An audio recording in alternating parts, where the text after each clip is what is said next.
இந்த காலை வேளையிலும் எனக்கு அருமையான மகனே மகளே, உங்களுக்கு இன்னைக்கு என்ன தேவனுடைய வார்த்தை தெரியுமா?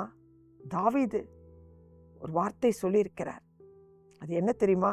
சங்கீதம் 40:8, என் தேவனே உமக்கு பிரியமானதை செய்ய விரும்புகிறேன்.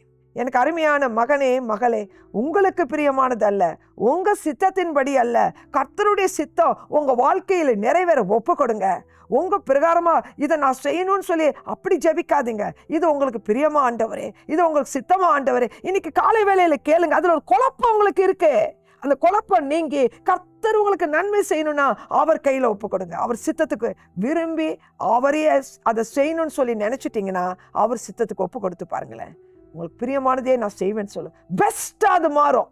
கர்த்தர் அந்த பெஸ்ட்டை உங்களுக்கு தர இந்த காலை வேளையில இந்த வார்த்தை உங்களுக்கு நினைப்பூட்டு கொண்டிருக்கிறார். உங்க சித்தத்தின்படி அல்ல, தேவ சித்தத்துக்கு ஒப்பு கொடுத்துருங்க. அந்த காரியத்துல உங்களுக்கு ஜெயம் உண்டாகும், நன்மை உண்டாகும். கர்த்தர் பெரிய காரியங்களை செய்வார். உங்க காரியமும் மாறுதலாக முடியும். கர்த்தர் உங்களை ஆசீர்வதிப்பாராக. ஆமென்.